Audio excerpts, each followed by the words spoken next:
So I broke the talk today into 3 parts. The first will remind you about the history of ALK and ROS1 and how those are clinically validated molecular targets in lung and other cancers. I talked a lot about this last year, so I won't go into too much detail about that.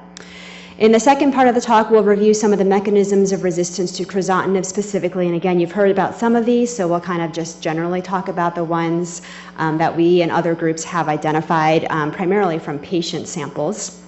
And then finally, we'll end on some of the new strategies to overcome crizotinib resistance. Many of these focus on next generation TKI monotherapy. We've just heard some of the limitations of doing that. Nevertheless, these are showing really remarkable activity in our patients, and these are drugs that you're going to see on the market fairly soon. So just to remind you about what we know about the oncogenic drivers in non-small cell lung cancer, this is the pie chart summarizing the frequency of these oncogenic drivers in lung adenocarcinomas. We've heard about the EGFR subset of patients, which really is the largest targetable subset of patients. In this country, we see EGFR mutations in about 10 to 15% of patients. But what we'll be talking about are the ALK and ROS1 patients, and those define as smaller groups of patients. ALK is found in about 3 to 5% of our patients, and ROS1 is distinctly less common even than ALK, found in only about 1% of our patients. But as Leisha mentioned, there are so many patients with lung cancer in this country and globally that even these small percentages really do add up to a large number of patients. I did want to remind you that these targetable subsets, ALK and ROS1, are associated with characteristic clinical and pathologic features. These patients tend to be younger by about 10 to 15 years. They tend to be never or light smokers, and by and large, most of them do have adenocarcinoma histology. So ALK rearrangements were actually first discovered in anaplastic large cell lymphoma almost 20 years ago, and then were more recently discovered as an oncogenic driver in non-small cell lung cancer in 2007, so just about 6 years ago by Dr. Mano's team in Japan. And in addition to lymphoma and non-small cell lung cancer, ALK is also believed to be a driver in other tumor types, particularly inflammatory myofibroblastic tumor, which is a rare type of soft tissue sarcoma, as well as a smattering of other solid tumor types.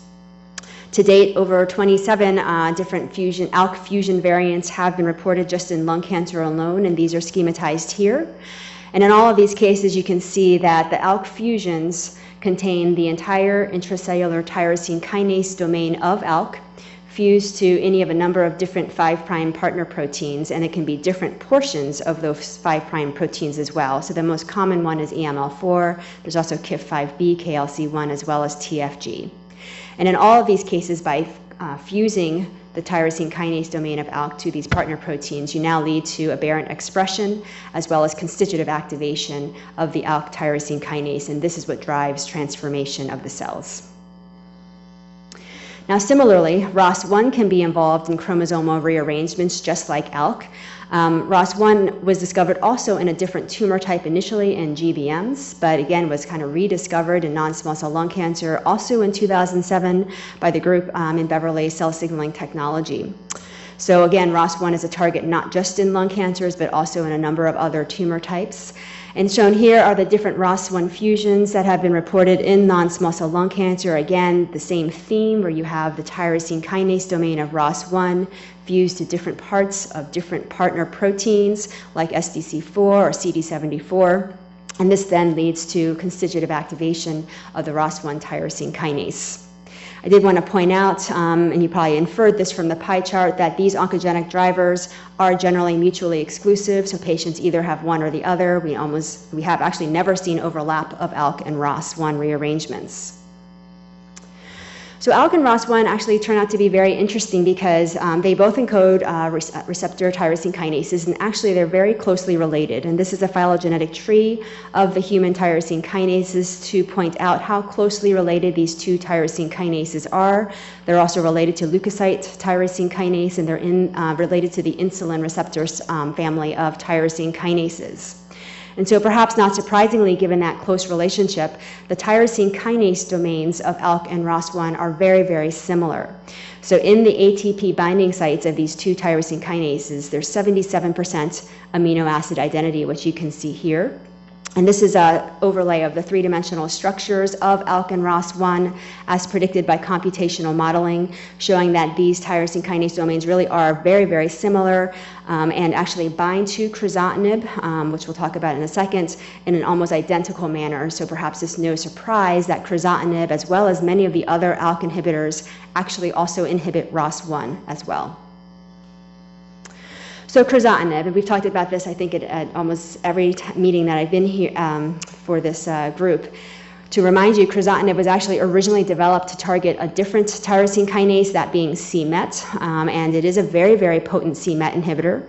And in the course of characterizing the selectivity profile of crizotinib, it was found that crizotinib also inhibits a number of other tyrosine kinases, as shown here. So it was known very early on that crizotinib does inhibit ALK quite effectively. Later on, it was found that ALK does inhibit ROS1. And then you can see a handful of other tyrosine kinases that are quite potently inhibited by crizotinib, such as RON and AXL. However, given that it was actually somewhat coincidental timing of the development of crizotinib, it was in a phase 1 trial, moving along very smoothly in dose escalation when Dr. Mano made that critical discovery of ALK rearrangements in lung cancer around the exact same time, so that patients were able to be identified as having an ALK rearrangement and then almost immediately enrolled onto a clinical trial of an ALK-targeted therapy. So it was very fortuitous timing. So I don't want to summarize all the clinical data on crizotinib and ALK-positive lung cancer because we've talked about that before, but this is just to highlight the most recent data from the phase 3 publication of crizotinib. It was published a few months ago in the New England Journal. This is a waterfall plot of patients with advanced ALK-positive lung cancer who had previously failed 1 line of chemotherapy, and half of those patients were randomized to receive crizotinib. And this is the activity of crizotinib in those patients, showing a very high response rate, again recapitulating the data from the phase 1 and 2 studies, where most patients do have some response to crizotinib. The response rate here was about 65%, as shown by all the red downward bars. And I just wanted to compare that to what we saw with the standard chemotherapy arm. So half the patients also received standard single-agent chemotherapy, either pemetrexed or docetaxel.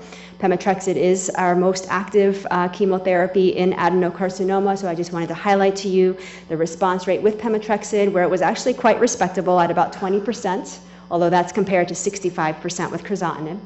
And I think more tellingly, the durations of these responses were, of course, shorter with chemotherapy compared to crizotinib. So here the median PFS with crizotinib was close to 8 months, whereas the median PFS with our most active chemotherapy, pemetrexed, was only about 4 months, so about double the time. So I did summarize all this data last year, but the point of this was that the phase 3 study confirmed what we knew about the high activity of crizotinib in ALK-positive lung cancer. It's clearly more active than chemotherapy in terms of response rate and progression-free survival. It has better toxicity profile, and it also has significantly improved patient-reported outcomes like quality of life. And this study really led to the full approval of crizotinib in this country, as well as global approval of crizotinib around the world.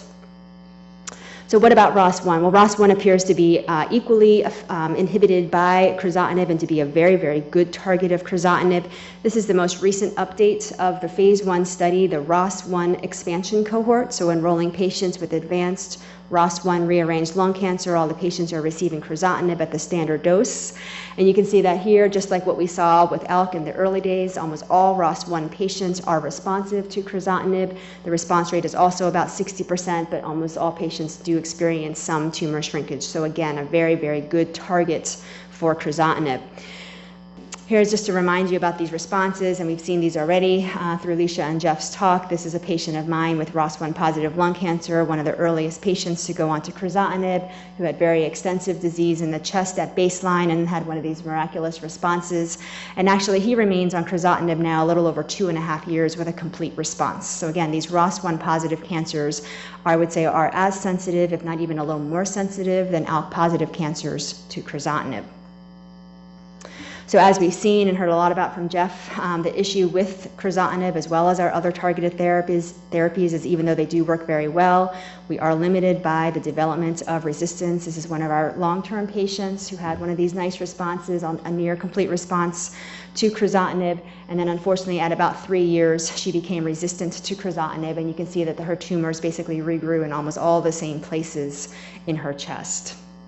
The other type of resistance that I wanted to mention is more probably a pharmacokinetic issue with Crizotinib, and this has to do with the fact that many of our patients, when they relapse on Crizotinib, they actually relapse in the brain. So probably about in 50% of cases, the first site of relapse actually is the CNS. And so this is a very big problem for our patients, our ALK positive, and I should say ROS1 positive patients as well, is that their brain represents a sanctuary site for disease. So this is a patient actually of Lesions who was ALK positive and had started on Crizotinib and done very, very well.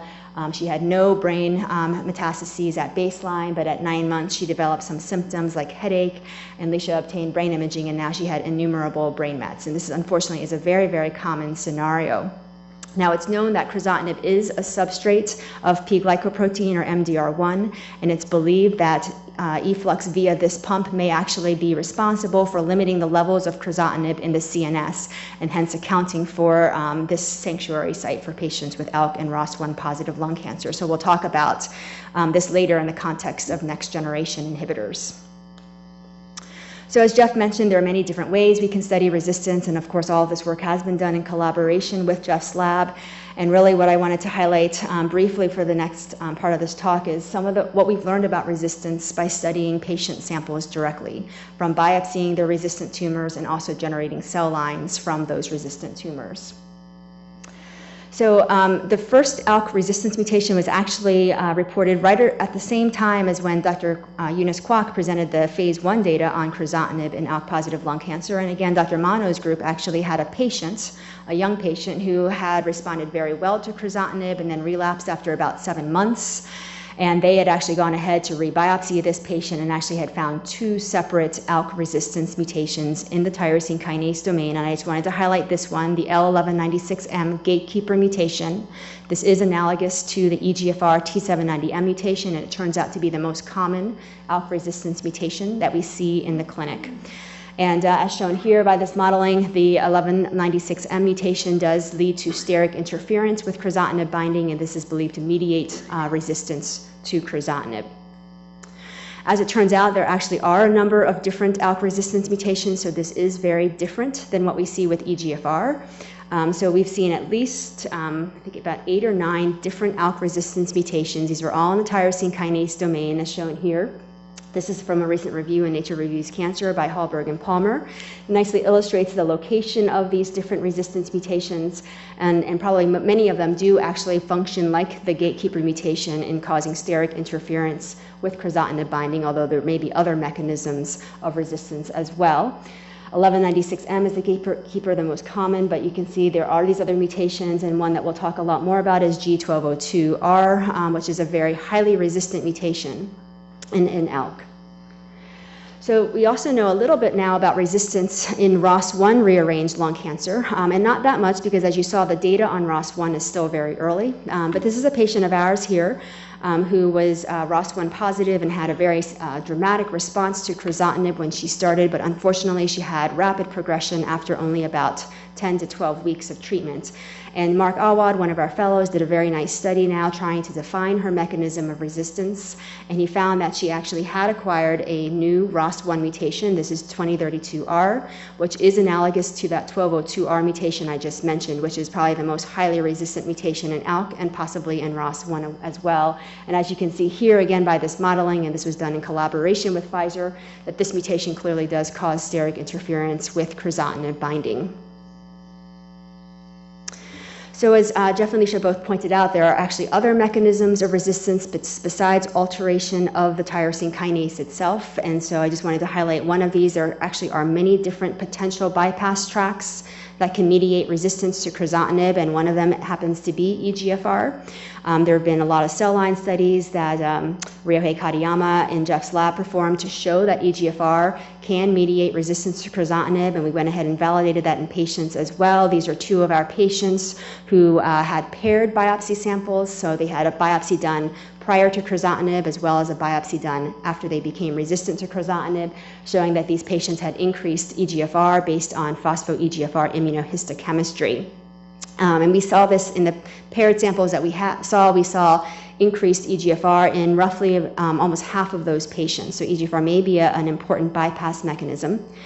And exactly how EGFR is activated, we're not sure. We have not seen acquisition of EGFR activating mutations or EGFR amplification that could explain activation of EGFR. We do see upregulation of the EGF receptor, as well as upregulation of some of the EGF ligands like amphoregulin.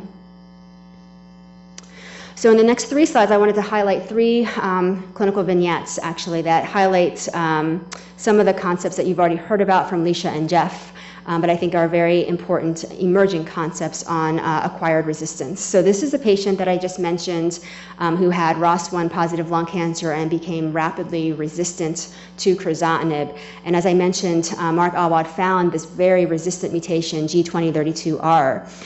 This patient actually, when she passed away, was very interested in helping our effort to understand resistance, and actually did, her family did request an autopsy, which we performed, and so we were actually able to sample all of her metastatic sites of disease, which is a very unique thing to be able to do.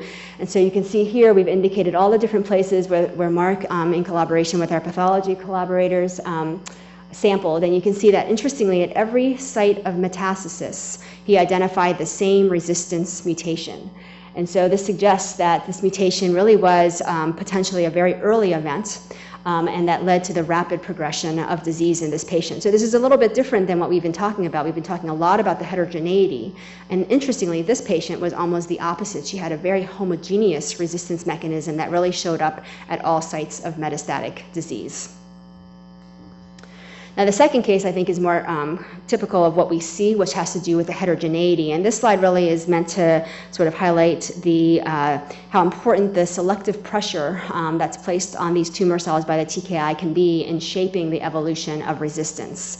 So this is a patient of mine who was a young patient who was ALK positive and had about a 2-year response to crizotinib and then relapsed, and he had a malignant pleural effusion at the time of relapse. So we tapped that pleural effusion and we characterized the different resistance mutations in this patient's tumor specimen, and you can see we actually found a number of different resistance mutations, but the most common one was actually G1269A, which is definitely confers crizotinib resistance, and less frequently we found other resistance mutations like the 1151T and G1202. Now, when this patient's tumor cells were cultured with crizotinib, you can see we actually selected out pretty much just the tumor cells with that crizotinib resistance mutation G1269A.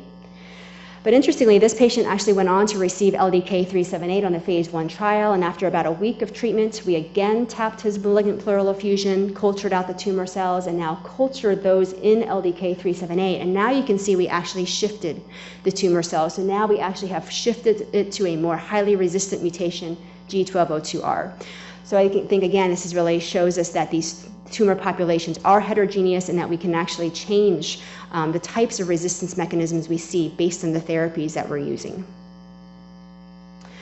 The third case I want to highlight is a patient actually that Dr. Chapner knows well. This is a patient from New Zealand who also had a very nice prolonged response to crizotinib, but she became resistant. She actually underwent resection of a resistant lung specimen, so we actually had a fairly large piece of crizotinib-resistant tumor tissue to work with. And this patient did not have any ALK resistance mutations, but what we actually found instead was the presence of multiple different bypass mechanisms. So in this patient's specimen, she actually had 2 different histologic types in her resected lung specimen. One was a solid growth pattern that's shown on the far right column, and in that solid portion of her tumor, we saw high-level c-KIT amplification that was confirmed by KIT IHC. We also saw a high-level expression of the ligand SCF. However, in a distinct part of the tumor, which had more of a BAC or a bronchoalveolar pattern, we actually did not see c-KIT amplification, and instead we saw a high-level phospho-EGFR based on phospho-EGFR immunohistochemistry. So in this patient's tumor, even though it was one individual tumor, there were 2 histologically separate portions, and each of these histologically separate portions had a different active bypass mechanism. So this leads us to a pie chart. This is a very simplified view of crizotinib resistance and what we know about it to date. There is a minority of patients, as Jeff showed, about 1/3 of our patients where we find genetic alteration of ALK, primarily resistance mutations like 1196M, but also we do sometimes see amplification of the ALK fusion gene as well as a mechanism of resistance. And then in another, I would say in the remaining 2/3 of patients, the resistance mechanisms aren't entirely clear, although we believe that a substantial proportion of those patients have bypass mechanisms, perhaps through EGFR or c-KIT activation, that mediate crizotinib resistance. And when we first started looking at all of this, and this is probably now coming on 4 years that we've been studying this, we were thinking kind of in the most simplistic way that the more potent ALK inhibitors, like LDK and AP26113, which we'll hear about, would be most active in those patients who have acquired a genetic alteration in the target, because those more potent ALK inhibitors might be able to overcome that type of alteration, whereas perhaps combination strategies would be needed for all the other types of resistance mechanisms outside of genetic alteration. So let's see if this actually holds up with the newest data. So these are the current next generation ALK inhibitors that are now in the clinic. There are 7 of these, and all of these have been developed to more potently inhibit ALK.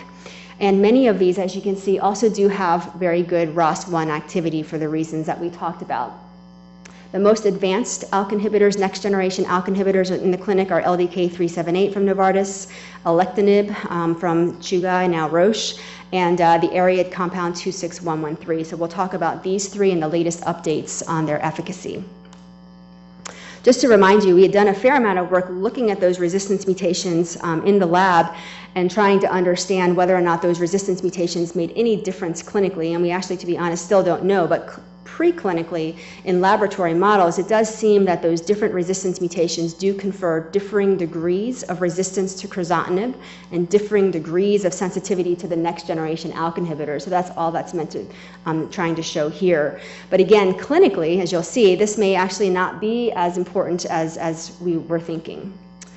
So let's start with LDK, because LDK actually is the most advanced of the next generation ALK inhibitors in the clinic. LDK is very potent, probably at least 5 to 10 times more potent than crizotinib against ALK.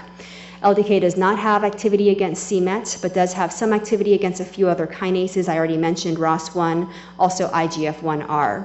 And importantly, LDK378 does have activity against many of the known ALK resistance mutations, including the gatekeeper mutation.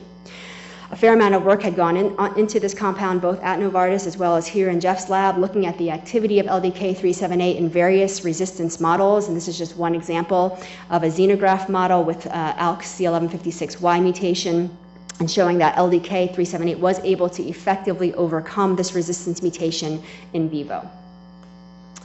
So we had actually, based on that based on that preclinical data, started this phase 1 study, which is a very straightforward phase 1 study with a dose escalation phase, followed by dose expansion at the MTD. The MTD was established to be 750 milligrams per day, and then you can see each of our dose expansion cohorts, which really were focused on ALK-positive lung cancer that was resistant to crizotinib, ALK-positive lung cancer that was Crizotinib-Naive, and then all other non-lung ALK-positive cancers. So at the time of ASCO, when we presented this data, we had about 130 patients, and actually I should say this study is now closed at over 300 patients, so this is a huge phase 1 study. But at the time of ASCO, we had 130 patients, and the majority of patients did have ALK-positive lung cancer, and among those patients, the majority, about 63%, were crizotinib resistant. So Jeff showed a little bit of this waterfall plots in his talk. But this is the waterfall plot summarizing the activity of LDK378 in patients who received LDK at doses of 400 milligrams up to the MTD of 750 milligrams a day. And we basically broke down the patients by whether or not they had received crizotinib in the past or not. So the blue bars indicate patients who were primarily crizotinib resistant. We had a few that were crizotinib intolerant, but by and large, all the blue bars indicate crizotinib resistant patients, and you can see that almost all of them are responsive to this next generation ALK inhibitor. We also had some crizotinib-naive patients as well in this study, as shown by the yellow bars, and again, they also were very sensitive to this next generation ALK inhibitor. Again, this is just to highlight the types of responses. Many of these patients have these pretty dramatic responses, even to next generation ALK inhibitors, which I think was really not expected when we first went into this, because this is a TKI refractory population, and we really weren't expecting to see such rapid and dramatic responses, but we did, and this is an example of one, and this patient maintained her response for about 15 months. I think the other very, very important thing that we've now seen with all of the next generation ALK inhibitors, not just LDK, which this slide illustrates, is that there is very good activity of these next generation ALK inhibitors in the brain. So this is a patient of ours who at the time of enrollment onto LDK was found to have multiple new brain metastases. He was not symptomatic, and this study actually did allow you to enroll as long as you were not symptomatic. He did not receive any radiation treatment, and instead he just went on to LDK 378.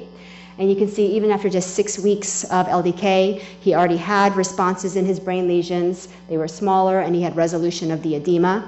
And this patient actually is continued on study today at over 10 months, not requiring any radiation therapy for his CNS disease, which is actually quite remarkable. And this is not just a single patient. This is true for, actually, I would say the majority of patients who have enrolled on LDK with untreated asymptomatic brain metastases. So this data shows you that these responses are not transient. These are actually quite durable responses. And again, this is at the time of ASCO that we saw that the median progression-free survival with LDK in all of our patients who had received LDK at doses of 400 milligrams and higher was 8.6 months, actually quite similar to what we see with Crizotinib in a Crizotinib-Naive population. And the duration of response in those patients with confirmed responses was also, as expected, quite high at 8.2 months. In the Crizotinib-resistant cohort, we saw very similar data where the median progression-free survival was 8.3 months.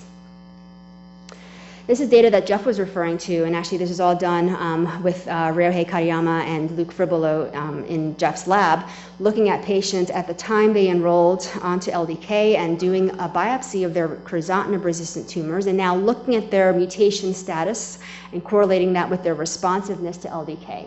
So their mutation, the patient's mutation status is shown above each of the bars. NM stands for no mutation or amplification, and then those patients that had specific resistance mutations are shown here. There were 5 with resistance mutations and 2 with amplification of the ALK fusion gene. And what you can see from here is that all of our patients, regardless of whether or not they have an ALK resistance mutation or gene amplification, are very, very sensitive to LDK 378. So the underlying resistance mechanism does not seem to matter in terms of sensitivity to LDK 378, and this gets to Jeff's point about whether or not all of these tumors are just, there's just sub-therapeutic inhibition of ALK by Crizotinib, and hence all of them are still reliant on ALK and hence responsive to these next generation ALK inhibitors. So here's some data on Alectinib, and this is actually just presented last month and is about to be updated at the World Lung Cancer Conference. This is Alectinib, which used to be called CH542-802. This is a compound that Chugai developed and that Roche has now licensed and is developing in ALK-positive lung cancer. This is also a very potent and actually even more selective ALK inhibitor perhaps than LDK. It does not inhibit ROS1. It had excellent preclinical data showing that it was active in ALK-positive lung cancer, both Crizotinib-Naive as well as Crizotinib-Resistant. This is data that actually Chugai presented at ASCO this year showing the activity of Alectinib in the Crizotinib-Naive patient population in Japan, so a very homogeneous patient population, and it had a very remarkable response rate of over 93%, so almost every patient in Japan with ALK-positive lung cancer who had never seen Crizotinib had a response, a PR or CR, to Alectinib. So very, very active compound. These were very prolonged responses at the time of ASCO. The majority of patients were still on study, and this is actually after over 12 months of treatment. So now what about Alectinib in Crizotinib-resistant patients? Well, this is their data so far with Alectinib in Crizotinib resistance, and again, it's looking very similar to what we've seen with LDK, a response rate in the 50 to 60% range in Crizotinib resistance, and also durations of study that seem to be quite respectable as well. Very similarly, the ARID compound AP26113 has shown very good activity. This is some of the preclinical data that ARID has presented at ASCO as well as at ESMO last month, showing the activity in vitro of the different ALK inhibitors, next generation ALK inhibitors against different resistance mutations, showing that their ARID compound is able to overcome many of the known resistance mutations. And again, very similar to what we just saw with LDK and with Alectinib, very good activity of this ARID compound in patients with Crizotinib resistance. Here the response rate was 65%. So here's a table comparing now these 3 ALK inhibitors, LDK, the Alectinib compound, and ARID, the ARID compounds. And I wanted to highlight a couple of things here. you can see that the response rate across all three of these drugs is quite similar, between 50 and 60%. However, I would note that the LDK-378 response rate of 57% is a confirmed response rate. Actually, when we first presented the LDK data and we included confirmed and unconfirmed responses, it was actually 80%, so the confirmation does bring it down a little bit. The Chugai-Roche compound as well as the ARID compound have unconfirmed response rates in the 50 to 60% range. They'll probably all be pretty similar. We only have PFS data for the LDK compound, as I mentioned. That's pretty impressive with a PFS in the Crizotinib-resistant population of 8.3 months. All three drugs have shown very, very good CNS activity, and so many of these compounds will almost certainly have a role in treating patients with refractory CNS metastases after crizotinib. And then I wanted to highlight a couple distinguishing features of these ALK inhibitors. So with LDK-378, I didn't show you the whole adverse event table, but certainly there are a number of adverse events with LDK, primarily GI side effects, nausea, vomiting, diarrhea, which we see in over 50% of patients. It's primarily grade 1 or grade 2. However, we have had some more significant GI side effects, and so many patients do require a dose reduction of LDK from the MTD of 750 to 600 or below. And I should say once they're dose reduced, patients actually do remarkably well on that dose. The Roche compound appears to be quite well tolerated, although I would note that they have not pushed to the MTD, and they presented this at ESMO last month where they showed the different doses and the different toxicities that were seen at the different doses, and for various reasons they've decided to settle at a dose going forward of 600 milligrams twice a day, which is really not the MTD. They probably could have actually almost certainly pushed to 760 where they did not see any DLTs, and they could even possibly have pushed above that. So that could be one limitation with the Roche compound, that they're actually not at MTD. And then finally, the ARID compound also appears to be well tolerated. We have patients on that drug who are doing very, very well. However, there is an interesting observation that we've made on this study that 10 to 15% of patients have an early pulmonary toxicity where within the first 24 hours, so they've gotten only a single dose of the ARID compound, we see dyspnea, hypoxia, sometimes cough. And this has been I would say somewhat severe in some patients and somewhat mild in others, and it's very hard to predict who is at risk for this toxicity. So this could potentially be a limitation for developing the ARID compound as well.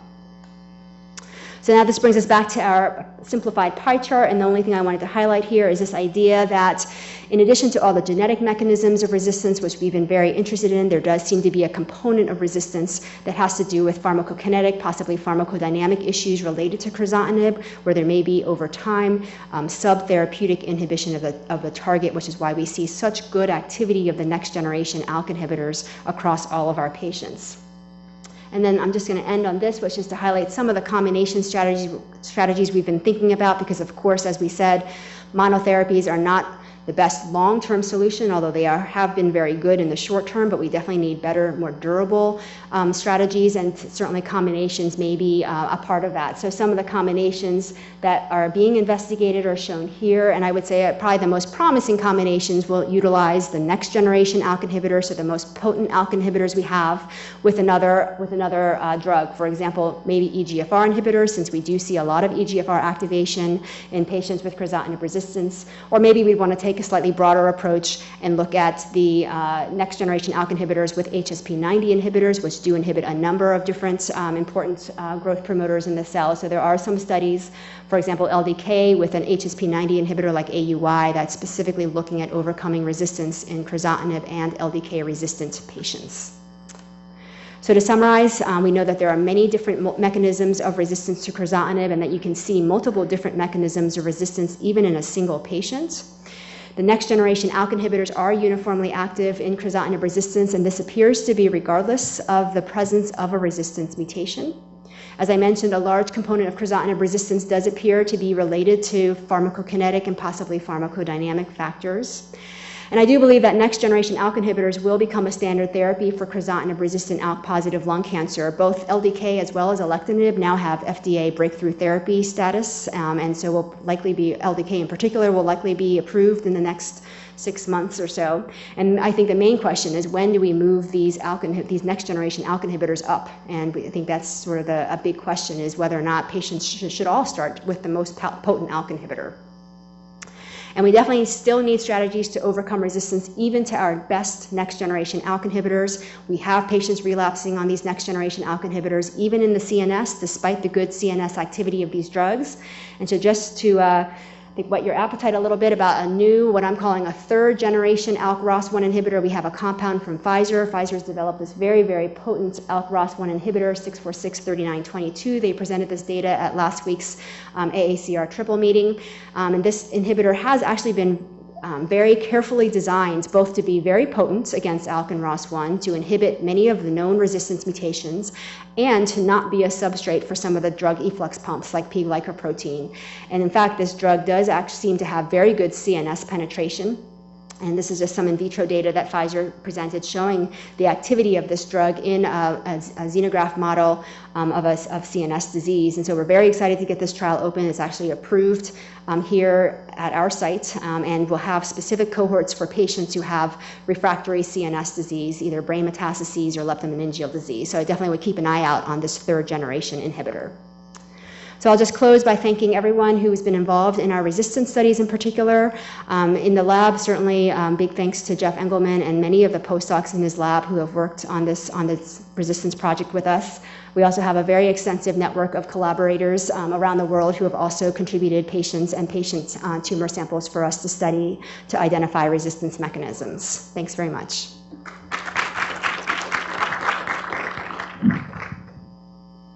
Before we take questions, I'd just like to make a couple comments about the importance of these studies. There are two things that are just remarkable about these phase 1 studies. First, when I entered the field 40 years ago, I was told that in phase 1 you don't pay any attention to responses because they're rare, and that's not an important part of the whole thing. Obviously, that's no longer true. The second is how these studies have changed the whole pathway to drug approval. I mean, it's really conceivable that the phase 1 studies become the basis for an application for accelerated approval, as happened with Crizotinib and undoubtedly with these other drugs.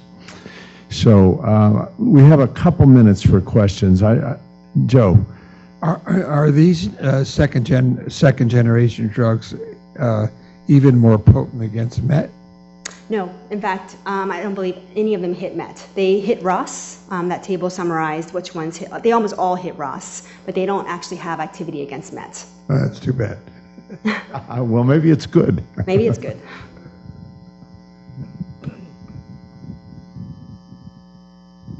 Do you think there are a lot more translocated tyrosine kinases in lung cancer and cancer in general that are yet to be discovered, or do you think we've kind of plateaued, or we're at the beginning or kind of at the end of identifying those?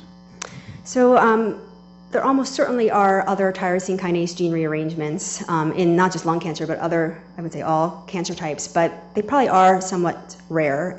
We have seen recently a new kinase gene rearrangement in lung cancer that involves TRAC1 and TRAC1, or what used to be called TRAC-A, and it's found probably in less than 1% of our patients. And I think over time, with all the next generation sequencing efforts, we are going to see a little trickle in of these rare types of rearrangements that may actually predict for sensitivity to certain targeted therapies, but I think there won't be some huge EGFR size subset of a gene rearrangement. Lou.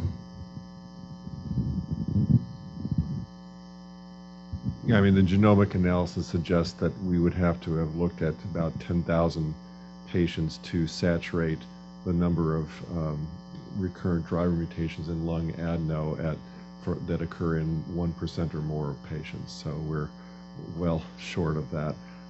Is there anything special about the downstream signaling from ALK and ROS in that they're so highly related in the kinome tree? Why those two chosen by? Do they play a special role in lung biology normally? You know, actually, ALK is really not expressed at all in the lung. In fact, that's why the diagnostic assay using immunohistochemistry works so well. So there's no ALK in the lung. ALK really, its role is primarily restricted to the development of the central nervous system, at least in mouse modeling. And there's no known role of ALK outside of the nervous system. So I would say that's not clear. Telling us something. There must be some downstream targets that are special about that. Alice, is much known about the new drugs, the second-generation drugs in the non-lung ALK mutated tumors? Yeah, so the LDK phase 1 study did allow patients to enroll who had non-lung ALK-positive cancers. We have had anaplastic large cell lymphomas that were ALK rearranged go on to LDK and have beautiful responses, just like they do to Crizotinib. We have had some inflammatory myofibroblastic tumors go on to LDK as well. They have ALK rearrangements, and they've also responded. I think one of the interesting cohorts of patients were those that have inflammatory breast cancer and were felt to have ALK overexpression. This has been recently described, recently reported in the literature, and so we actually had 4 patients with so-called ALK overexpressed or, inflammatory breast cancer, and none of them responded, suggesting that ALK really probably is not a driver in those types of breast cancer. Okay, one more question. If not, let's break and you can ask Alice, Gleisha, and Jeff any remaining questions. Thank you so much.